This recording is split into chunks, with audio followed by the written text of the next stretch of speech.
여러분 안녕하세요. 이번 시간에는 문제풀이로 들어가 보도록 하겠습니다. 자, 1번 콜센터의 역할과 변화에 대한 설명. 이거는 역할의 변화에 대한 질문이니까 A에서 B로 바뀐 게 이제 어떤 건지를 잘 찾으셔야 해요. 자, 1번에는 고객 서비스 수단에서 비용센터, 반대죠. 비용센터에서 이익센터로 변화를 했습니다. 그리고 세일즈 수단에서 거래보조 수단. 이거는 역시 거래보조 수단에서 세일즈 수단, 반대가 되어야 되고요. 그다음에 이익센터에서 고객 불만 창구. 이것도 반대, 고객 불만 창구에서 이익센터로 바뀌었습니다. 4번도 반대예요. 5번을 한번 보시면 고객 불만 창구에서 텔레 마케팅 수단으로 변화를 했다. 그렇죠? 그래서 정답은 5번 여러분이 체크하시고 넘어가면 되십니다.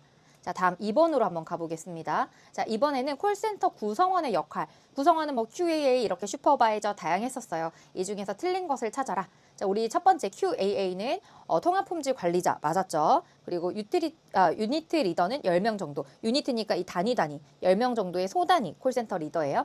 자, 슈퍼바이저는 스크립트 작성 여러 가지를 담당한다. 맞고요. 텔레마케터는 고객관리, 유치, 상담 업무. 그쵸? 정답은 5번이 되겠습니다. 현장 교육과 코칭, 이직률 관리 등의 업무는 우리가 슈퍼바이저의 역할이라고 했습니다. 그래서 이 부분 헷갈리지 마시고 정답 5번. 자, 3번. 스크립트의 역할 관련된 질문이네요. 설명으로 옳은 것을 한번 찾아보겠습니다. 자, 문어체 활용 아니죠. 구어체 활용이죠. 직접 진짜 사람이 말하는 것 같은 그런 체를 써야 한다. 기업 중심의 작성 아니고 고객 중심의 작성. 상담 능력의 상향 평준화. 자, 이거는 서비스 차별화를 이룬다가 아니라 서비스 표준화를 이룬다. 스크립트가 있어야 뭐 어떤 직원이 와서 이야기를 하더라도 어느 정도의 서비스 질을 유지할 수 있죠. 4번 평균 통화 시간 조절이 가능하다. 그렇죠. 4번 정답입니다. 스크립트가 있으면 어느 정도 조절이 되죠. 5번에 복잡하고 다양한 설명 작성, 간단 명료해야 합니다. 정답 4번이죠. 자, 문제 4번으로 가볼게요. 콜센터 조직 문화 현상. 자, 특징들이 있어요. 콜센터에서 1번 철새 둥지 현상. 업무 난이도에 따른 동반 승진을 의미한다. 자, 이거는 철새들이 막 여러 대로 이렇게 옮기잖아요. 그래서 이직에 관련된 이야기죠. 2번 콜센터 바이러스 현상. 이거는 비공식 정보의 급속한 이런 전파력을 의미합니다. 그래서 2번도 틀렸고 3번 콜센터 심리공황. 그렇죠. 이거는 상담원들의 업무 기피 현상을 의미한다. 정답은 3번이에요. 4번 도시락 문화. 이거는 뭐냐면 서로 3, 3, 5 뜻맞는 사람들끼리 좀 모이는 그런 걸 말하는 거죠. 그래서 우리가 막 도시락 싸서 우리 마음 맞는 사람들끼리 몰려서 이제 식사하고 이런 거를 표현한 겁니다. 5번의 철새 둥지 현상. 이거는 근무 조건이나 급여 차이에 따라서 이동을 하는 것. 정답 3번. 자, 5번 가보도록 할게요. 아웃바운드 스크립트 구성에 대한 설명으로 틀린 것. 자, 도입부에는 목적 전달 맞고 2번 본론에서는 직접적인 상품 설명 중심으로 접근. 자, 이때는 상품 중심보다 한번 볼까요?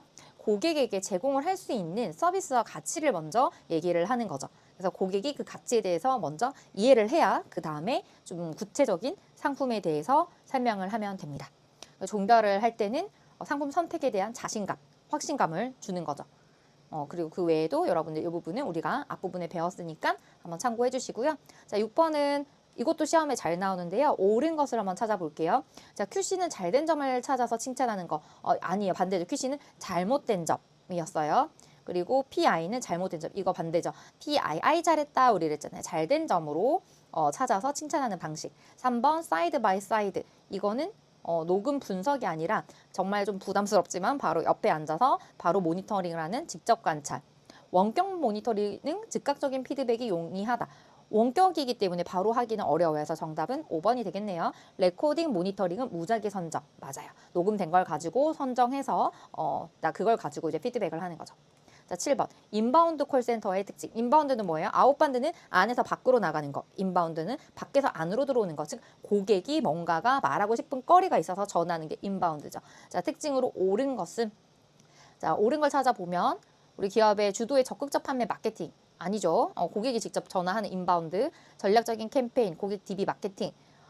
자, 이거는 다 대부분 인바운드 콜센터는 이렇게 우리가 일단 정답은 사전 예측성과 서비스성을 갖추고 있어야 돼요. 그렇기 때문에 고객이 전화가 왔을 때 어떤 질문을 할지를 우리가 예상할 수 없잖아요. 아웃바운드는 내가 이 말 할 거에 대한 어떤 예상 가능한 고객들의 반응이 추측이 되는데 그래서 이런 예측성이나 서비스성을 갖추고 있어야 한다가 4번입니다. 나머지는 다 아웃바운드라고 보시면 돼요. 그래서 이 차이를 여러분들이 기억을 하시면 됩니다. 자, 8번. 감정 노동자의 스트레스 대처 방안으로 틀린 것. 자, 1번. 분노 조절을 위해서 일단 이완 호흡 맞고. 자, 2번. 업무와 개인의 정체성을 완전히 일치시킨다. 일치가 되면 너무너무 스트레스를 많이 받겠죠. 이 부분 정답 2번이고 일치가 아니라 분리를 해야지만 정신 건강에 승리를 할 수 있습니다.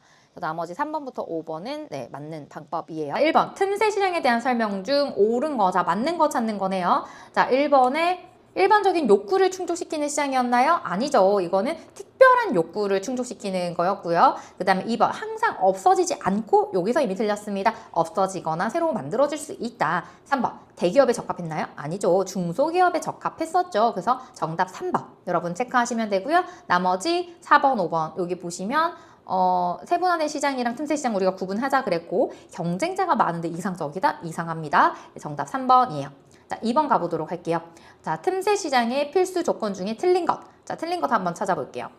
신뢰관계 통해서 방어력 갖춰야 된다 했었어요. 맞고 경쟁자들의 관심이 높으면 너무 많이 들어오겠죠. 낮아야 됩니다. 정답은 2번이 틀렸네요. 나머지 3번. 장기적인 시장 잠재력 보유와 대기업과 중소기업은 차별화된 접근 전략 필요하고요. 시장 욕구 충족을 위한 기업의 능력과 자원이 필요하다. 맞습니다. 정답 2번이에요.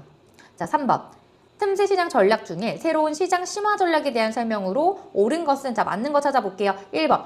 기존 세분 시장을 다시 세분화해서 새로운 기회를 찾는다. 이거는 시장 개척 전략이었어요. 1번은 아니죠. 자, 2번. 자, 심화였잖아요. 시장의 폭보다 깊이에 집중. 맞아요. 2번이 정답입니다. 자, 3번. 대기업으로부터 고립된 시장. 이건 뭐예요? 새로운 시장 개척 전략의 목적입니다. 4번. 개성화된 니즈. 개성이랑 단어 나왔네요. 네, 개성화 대응 전략이더라. 자, 기존 시장을 경쟁자들과 협력. 여기서 뭔가 세야죠. 네, 이거는 기존 시장 유지랑 협력보다는 새로운 기회를 찾는 데 초점이 있습니다. 정답은 2번. 자, 그 다음에 4번. 제가 이 법칙에 관련된 얘기는 정말 자주 나온다라고 했어요. 자, 1번에 파레토 법칙. 파레토 법칙은 8대2. 네, 맞아요. 선택과 집중. 맞죠? 왜냐면 바로 3번 볼게요. 파레토 법칙은 20% 제품 매출이 대부분, 그러니까 20%의 그 효자 상품이 매출의 대부분을 차지한다고 보거든요. 그러니까 이 3번도 맞고 이어서 선택과 집중 전략이 맞죠. 효자 상품에 집중하잖아요. 1, 2, 3번은 다 파레토에 대한 설명. 4번. 인기 없는 80%의 제품 매출의 합이 인기 있는 20%의 제품 매출보다 높다. 이거는 파레토 법칙과 반대되는 설명입니다. 이거 뭐라 그랬어요? 일단 정답 4번이고 역 파레토 법칙 또는 롱테일 법칙이라고 했습니다. 그래서 정답은 4번이다. 자, 5번. 리츠 칼튼의 호텔 고객 인지 프로그램에 대해서 옳지 않은 거 틀린 거 한번 찾아보도록 할게요. 우선은 1번 개인적 취향 조사하고 다 기록하죠. 그래서 이번에 기록하고 모든 직원 소지하는 거 맞습니다. 3번. 이걸 왜 하냐? 신규 고객 창출을 목적으로 한다. 그래요? 아니죠, 여러분. 신규 고객 창출 목적이 아니라 고객을 유지하는 목적이에요. 그래서 정답은 3번입니다. 자, 4번에 전 세계 지점 이용하더라도 이거는 다 공유가 되니까 맞춤 서비스 계속 받을 수 있고요. 사운 신조 3단계 서비스가 적힌 황금 표준 요 단어 있다 그랬죠. 소지한다. 맞습니다. 6번. 항공사의 토탈 서비스 특징 중 틀린 것은? 자, 그러면 1번부터 한번 보도록 할게요. 토탈 서비스는 경쟁사와 차별화된 서비스로 긍정적 평가를 받는 것이 목표다. 맞습니다. 그 다음에 2번.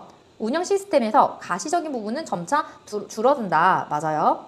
그 다음에 서비스 전달 시스템은 고객 접촉 빈도를 줄이려는 방향으로 변화를 한다. 자, 이 전달 시스템에서도 고객 접촉 빈도를 줄인다는 거는 아무래도 고객과 접촉 빈도가 높아지면 직원을 많이 써야 되잖아요. 그럼 고정 비용이 올라가죠. 근데 이 전달 시스템은 그 접촉 빈도를 줄이려고 많이 합니다. 이거 자동화로 많이 바꾸려고 합니다. 그래서 3번도 맞고 4번. 토탈 서비스는 단순히 원스톱 서비스만을 의미한다. 자, 원스톱 서비스만을 의미하는 것뿐만 아니라 여기 개별 맞춤 서비스, 고급화 서비스까지 포함하더라라는 거고요. 5번. 셀프 서비스 전달 방식 증가하는 추세죠. 맞죠? 셀프 서비스 전달 방식은 여러분 다이소 요즘 가거나 마트 가면 셀프로 이렇게 바코드 찍어서 계산을 또 하잖아요. 그러니까 그런 식의 좀 추세로 가고 있더라입니다. 자, 7번. 필립 코틀러 제품 5차원 모델에서 기대하는 제품에 대한 설명 중 옳은 거 한번 찾아보도록 할게요. 자, 1번에 구매자가 실물 차원에서 인식하는 수준의 제품. 이건 뭐죠? 실물 차원에서 인식 수준? 네, 요거 우리 실체 제품이라고 했어요. 미래에 경험할 수 있는 변환과 그 다음에 확장을 포함하는 거. 이거는 미래죠. 그렇죠. 그래서 잠재적 제품에 해당이 됩니다. 3번, 구매자들이 정상적으로 기대하고 합의하는 요소를 포함한다. 자, 이게 바로 기대하고 합의하는 거. 정답 3번이네요. 4번, 핵심 이점을 유형 제품으로 형성하는 거. 이거는 기본적인 제품입니다. 기본적인 제품. 그리고 실제 제품의 추가적인 서비스와 이점을 포함했다. 요거는 추가적인 서비스. 여기 힌트죠. 바로 확장 제품에 관련된 설명입니다. 안녕하세요. 1번 문제부터 들어가겠습니다. 자, 1번 에티켓과 매너의 차이입니다. 자, 매너는 와세 형식으로 표시된다. 아니죠. 매너는 how였어요. 그리고 에티켓이 좋다, 나쁘다. 에티켓은 있다, 없다라고 표현을 하죠. 그래서 저 사람 에티켓도 없어. 이렇게 표현하니까 이건 객관적인 성격입니다. 자, 매너는 의무적이고 외부지향적. 에티켓이 의무적이고 외부지향적 성격을 가지고 있어요. 그리고 에티켓은 자의적이고 대인적 속성. 자, 매너가 자의적이고 대인적 속성을 가집니다. 자, 그래서 정답은 5번이 되겠네요. 에티켓은 있다 없다로 표현된다. 그래서 매너는 뭐였어요? 에티켓은 뭐 화장실에 노크를 하는 것, 그 행위가 에티켓이 있다 없다. 근데 매너는 똑같이 노크를 하더라도 쾅쾅 하는 거랑 똑똑 하는 거랑 이런 차이다라고 보시면 되겠습니다. 자, 2번 문제. 자, 인사 종류에 대한 설명으로 틀린 것. 자, 목례는 15도. 네, 맞죠? 그리고 실내나 복도에서 자주 만나는 사람한테 이렇게 가볍게. 보통례는 30도. 일상생활에서 가장 많이 사용해요. 정중례 45도. 이렇게 각도까지 여러분 기억을 해주시고요. 자, 목례는 화장실이나 엘리베이터 안에서 만날 때 한다. 자, 가볍게 할 수 있는 인사입니다. 자, 정중례 5번이 정답이겠고, 일상적인 업무 보고 후 사용. 자, 이거는 정중례가 아니라 보통례였어요. 자, 정답 5번. 자, 3번 문제. 남녀의 공수법. 이거 정말 시험에 많이 나와요. 자, 우리가 공수법이 평상시랑 흉사시가 있었어요. 자, 이때 제사는 평사예요, 흉사예요? 제사는 평사였어요. 네, 요거 기억해 주시고 1번. 평상시 남자는 오른손이 위, 여자는 왼손이 위다. 자, 요거 반대죠. 평상시에 여자가 오른손 위, 남자는 왼손입니다. 자, 2번. 흉사 때는 남자 왼손이 여자 오른손. 자, 이때는 어때요? 흉사시에는 네, 남자는 오른손이 위가 되고 여자가 왼손이 위가 돼야겠네요. 그래서 2번 틀렸네요. 3번. 평상시에는 남자 왼손이 여자 오른손이. 네, 정답. 그러면 3번이 되겠고. 자, 제사 때는 어떻게 돼요? 네, 제사 때는 흉사가 아니죠. 그래서 똑같이 평상시랑 똑같이 가야 돼요. 남자 왼손 위, 여자 오른손 위. 모든 상황에서 같지는 않습니다. 자, 정답 3번. 네, 4번입니다. 호칭과 경어 사용에 대한 설명으로 옳은 것은. 자, 이번 문제 같은 경우는 1번 커피가 나오셨습니다라고 말하는 것이 바람직하다. 자, 여러분 이 부분 우선은 저희가 지금 교재가 이게 오타가 있어요. 그래서 커피가 나오셨습니다가 아니라 커피가 나왔습니다라고 사실상 이 문제에 되어 있어야 되고, 우리가 아마 문제 보면 정답이 1번으로 되어 있을 겁니다. 그래서 우리가 사물에는 이렇게 존칭을 쓰지 않잖아요. 그래서 커피가 나왔습니다라고 하는 것이 바람직하고, 원래 이렇게 문제집에 나와 있어야 되니까 나왔다면 이게 정답인 거죠. 그래서 지금 정답에 1번이라고 되어 있을 거예요. 커피가 나왔습니다라는 거고요. 그럼 나머지는 이제 틀린 거죠. 사장님 책상이라고 표현하는 것이 올바르다. 아니죠. 우리 님자를 빼야 되겠죠. 사장 책상. 자, 문서에는 어떻게 하기로 했어요? 그죠? 님자 안 쓴다 했어요. 사장 지시상. 자, 거래처 소개할 때는 어떻게? 회사 이름, 직책 이름. 미라클 기업연구소 대표 남지훈입니다. 이렇게 상사보다 윗사람 앞에서는 과장님처럼 이렇게 님을 붙인다. 아니죠. 그냥 과장이라고만 얘기를 하면 됩니다. 자, 정답은 1번. 자, 5번이에요. 자, 전화 응대 매너에 대한 설명 중 틀린 것은, 자, 1번 통화 목소리는 고객 목소리보다 조금 낮게, 높게 아니고 고객이 잘 안 들릴까 봐 고객보다 좀 더 높게 말한다. 이렇게 하면 띠 틀렸어요. 낮게. 맞아요. 2번 통화 중 끊어지면, 자, 이것도 보면 여기도 이게 오타가 있어요. 여러분 죄송해요. 통화 중 끊어지면 받는 쪽에서 다시 걷는 게 아니라 뭐라고 했어요? 네, 거는 쪽에서 다시 걸어야 돼요. 근데 이게 지금 문제집에서는 정답으로 되어 있거든요. 그러니까 이게 거는 쪽에서 다시 걸어야 한다. 이렇게 원래는 작성이 되어 있었어야 하는 거죠. 자, 2번은 거는 쪽에서 다시 걸어야 한다. 자, 그리고 3번. 대화 시 높낮이가 있는 리듬감 있는 억양으로 대화를 한다. 맞죠? 4번. 전문성 어필하기 위해서 전문 용어 자주 사용해야 된다. 아니죠. 전문 용어 자주 사용하지 않고 쉬운 말로 해야 한다라고 했습니다. 그래서 정답은 4번이에요. 자, 6번. 보고의 유권칙에 대한 설명 중 옳은 것은, 자, 1번부터 보면, 자, 이거는 보고의 유권칙은 우리가 뭐였어요? 완성, 필요, 적시, 정화, 간결, 유효였어요. 그래서 1번은 틀렸고, 경제성은 유권칙 중 하나 아니죠. 네, 그 6개를 여러분이 기억을 하셔야 됩니다. 정답은 4번 체크하시면 되겠어요. 자, 7번. 국가별 제스처 의미. 이거 진짜 그냥 통한기입니다. 1번. 엄지손가락을 올리는 것은 호주에서 긍정적 의미다. 이건 호주에서 무례한 의미로 통합니다. 2번 OK 사인은 브라질에서는 긍정적, OK는 브라질에서는 음탕하고 외설적인 의미입니다. 3번 머리를 위아래로 끄덕이는 것은 그리스에서 no. 맞아요. 정답 3번. 자, 4번 손바닥을 안쪽으로 V, 이게 안쪽이 아니라 그리스에서 바깥쪽으로, 안쪽 V는 이거죠. 바깥쪽으로 V자가 그리스에서 요게 의미로 해석이 돼요. 자, 그리고 5번 합장은 핀란드에서 존경 의미. 이거는 존경이 아니라 거만한 표시로 여겨지고 있습니다. 네, 정답 3번.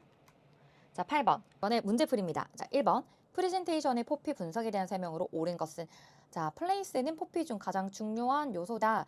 자, 플레이스는 가장 소홀하기 쉬운 요소였죠. 그다음에 people. 자, 사람은 청중의 니즈보다 수준과 규모가 중요하다. 니즈와 이익을 고려하는 것이 중요하죠. 니즈와 이익. 그래서 청중의 니즈보다가 아니라 니즈와 이익을 고려해야 한다라는 거. 그 다음에 3번. 목적은 설득, 정보 전달, 동기부여. 맞아요. 3번 정답. 그 다음에 준비. 준비는 장소와 시설 점검의 초점보다 정보와 자료 수집 또는 발표 자료 제작에 좀 초점을 맞추는 것이 맞습니다. 네, 플레이스는 가장 마지막에 고려해야 할 요소다. 자, 실패의 가장 빈번한 원인이라고 했죠. 그래서 중요하게 고려해야 합니다. 정답 3번. 자, 2번. 토의법 틀린 거. 자, 틀린 거 찾아볼까요? 토의법 파커. 네, 사람 이름 기억하셔야 돼요. 토파. 파커 맞아요. 민주적 자율적 맞아요. 서로 민주적 자율적으로 토의할 수 있죠. 주제에 의해서 동기 유발 가능합니다. 4번 경험 중심으로 본질적인 내용 파악이 용이하다. 자, 경험 중심이기 때문에 오히려 본질 내용 파악은 어려울 수가 있어요. 그래서 정답 4번. 소그룹 단위 맞아요. 자, 4번 체크하고 넘어갑니다. 3번. 네, 브레인스토밍의 기대 효과로 옳은 거. 자, 맞는 거 찾아볼까요? 자, 브레인스토밍 한다고 커뮤니케이션 스킬 향상 아니라 했었죠. 이거 헷갈릴 수 있지만 아니에요. 지식과 경험 자유롭게 전달 아닙니다. 이거 해당 안 돼요. 창의적 발상 능력 향상 그렇죠. 자, 우리가 두뇌를 돌려서 새로운 아이디어를 발사하잖아요. 3번 맞습니다. 나머지는 해당이 되지 않는다.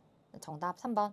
자, 4번 넘어갑니다. OJT 현장 실무 교육 이게 필요한 시기에 대한 설명으로 옳은 거. 자, 언제 필요한가? 자, 비용이 많이 들더라도 효과적인 교육이 필요할 때. OJT는 OFJT 대비 비용이 좀 굉장히 효율적입니다.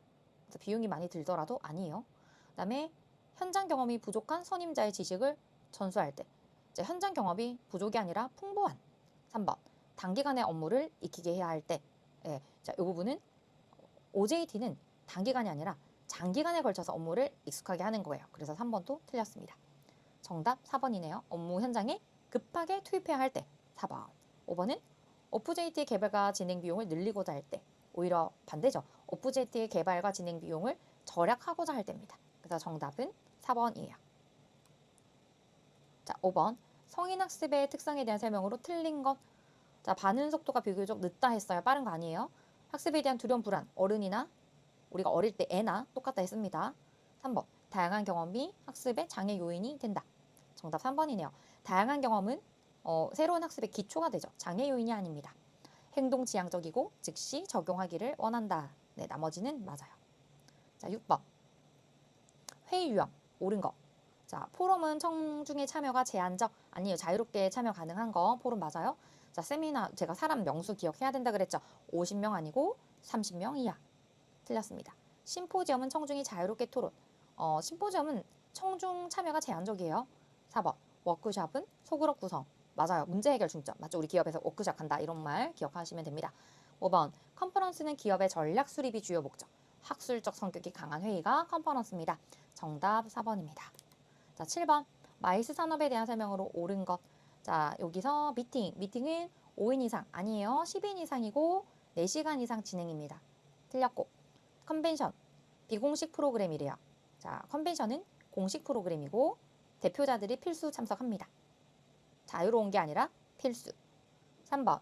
인센티브는 회의적인 요소를 포함한 비즈니스, 관광, 여행 맞아요. 3번 정답. 4번. 익스히비션. 전시죠. 기업 내부의 직원들을 위한 전시. 자, 이거는 전문 전시 주최자나 또는 협회가 주최하는 전시죠. 틀렸습니다.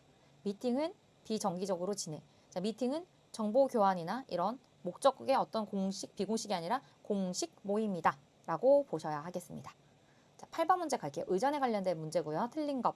자, 상호 존중 원칙. 맞아요. 서열 중심의 원칙은 모두 의전의 가장 기본적 원칙 맞고 3번 공간 배치에서 왼쪽 상석이 아니라 오른쪽이랬죠. 오른쪽 상석으로 하는 게 맞아요. 3번 틀렸네요. 나머지 4번, 5번은 맞는 말. 자, 그 다음에 9번. 들어가 보도록 하겠습니다.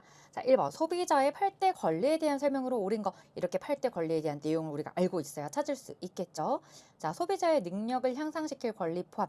자, 이거는 국가와 지방단체의 업무에 해당이 됩니다. 그래서 땡. 2번 권익보호를 위해 노동단체를 구성할 권리.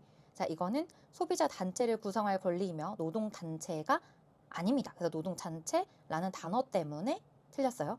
3번 교육을 받을 권리는 교육기관에서만 가능하다. 합리적인 소비 생활을 위한 교육을 받을 권리가 있죠. 네, 틀렸네요. 4번 안전하고 쾌적한 소비 생활 환경. 맞아요. 정답 4번. 5번에 소비자 보호 단체를 통해서만 의견을 반영시킬 수 있다. 다양한 방법으로 반영시킬 수 있습니다. 정답 4번.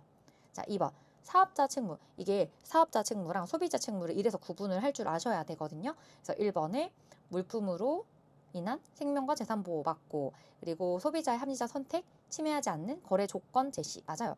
네, 소비자의 개인정보 보호해야 되죠. 4번 물품 등에 대한 정보의 선택적인 제공. 자, 이거는 성실하고 정확하게 제공을 다 해야지 선택적으로 제공을 할 수가 없습니다. 그래서 정답은 4번.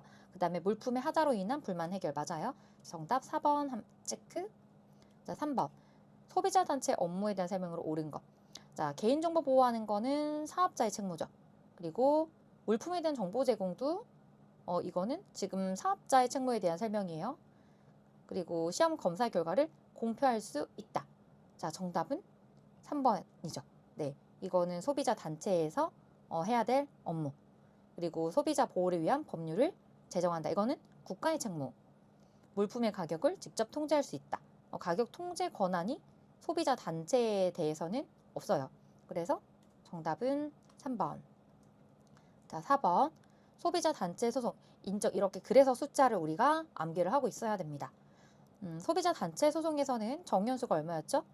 500명이 아니라 1000명 이상이었고요. 등록 후에는 우리 3년 숫자 3 3년이 경과해야 된다. 이건 반복적으로 많이 나왔어요. 비영리 민간단체는 구성원이 3000명이 아니라 5000명 이상이 되어야 합니다. 그리고 비영리 민간단체는 기관 이름 기억나시나요? 중앙행정기관. 정답은 4번. 자, 5번은 40인이 아니라 50인 이상으로부터 소비자로부터 요청을 받아야 합니다. 네, 정답 4번 체크. 자, 5번 가볼게요. 피해구제 처리 기간 틀린 거 찾아봅니다. 자, 한국소비자원 피해구제 신청 받은 날로부터 얼마 안에 처리해야 돼요? 뭐 엔간해서는 다 30일 이내입니다. 피해 원인 규명 시일이 필요할 경우 네, 60일까지 2배수까지 연장 가능하다 했어요.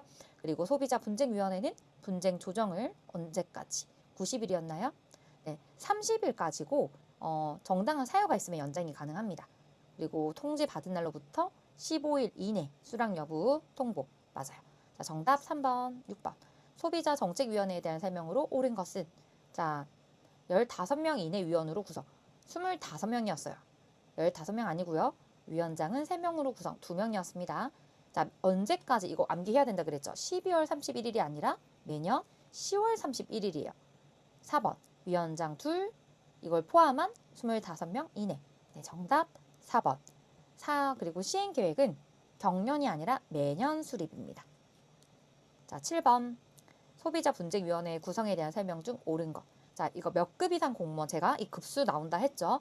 자, 3급 아니고 4급이었어요. 조정위원회는 3인 이상 7인 이하. 자, 5인 이상 9인 이하. 그래서 어떻게 외웠어요? 5959 이렇게 외웠죠. 3번 위원장 1인을 포함한 50인 이내에. 네, 정답 3번 맞네요. 옳은 거. 상임위원은 3인. 이게 아니라 상임위원은 위원장 포함해서 2인이었어요. 그리고 소비자 단체의 현직 임원만 위원이 될 수 있다. 소비자 단체 임원직에 있거나 있었던 과거형도 가능합니다. 정답 3번. 보호의 기본 개념에 대한 설명으로 옳은 것. 자, 1번. 사망자. 사망자 정보 아니죠. 생존하는 자연인에 해당이 되고요. 법인의 상호와 대표이사 성명, 항상 개인정보. 자, 법인 정보는 원칙적으로 제외됩니다. 자연인만 해당이 돼요. 그래서 공익적 목적의 경우만 인정이 된다라고 보시면 되고요. 그리고 혈액형과 같은 단독 정보. 자, 이거는 보호받을 수 없다라고 되어 있는데 다른 정보랑 결합을 해서 누군가를 식별이 가능하면 개인정보로 보호가 돼요. 4번. 다른 정보랑 결합해서. 그렇죠. 정답 4번입니다. 주관적 정보는 개인정보에 포함되지 않는다. 자, 신용평가 정보 같이 주관적 정보도 평가 안에 개인정보 안에 들어가요. 자, 2번. 자, OECD 8원칙 나오죠. 이렇게 나옵니다. 틀린 것. 틀린 것은 수집 제한 원칙, 정확성, 이용 제한, 안전 조치. 맞아요. 그럼 정답 5번이겠는데 공개 원칙은 정보 관리자의 신원을 비공개로 유지하는 것이다. 자, 공개 원칙은 정보 처리 정책의 투명한 공개랑 그리고 이렇게 정보 공개 관리자의 신원을 공개하는 것을 의미합니다. 이 비공개가 아닌 거죠. 그래서 정답 5번. 자, 3번입니다. 보호위원회의 구성에 대한 설명으로 옳은 것은. 자, 여러분 이렇게 숫자만 우리가 잘 기억하고 있어도 반은 맞춘다. 자, 위원장은 공무원 중에서 대통령이 임명한다. 자, 위원장은 공무원이 아니라 공무원이 아닌 사람으로 대통령이 위촉해요. 2번. 위원회의 임기는 4년이며 연임할 수 없다. 자, 임기 4년이 아니라 보통 임기 연간에서 얼마였어요? 3년이었죠. 3년이고 연임 가능해요. 몇 번에 한해? 1차. 한 차례에 한해서. 틀렸네요. 3번. 위원장 1명 포함해서 15명 이내. 맞아요. 3번 정답. 자, 4번은 몇 분의 얼마 이상? 네, 이거는 4분의 1이라고 했어요. 4분의 1. 그리고 과반수의 찬성으로 이루어진다. 이거는 출석위원회 과반수의 찬성과 또 제적위원회 과반수의 출석이 필요합니다. 그래서 틀렸어요. 정답 3번. 자, 4번. 개인정보 수집을 할 때 동의를 얻어야 하는 경우로 옳은 것은.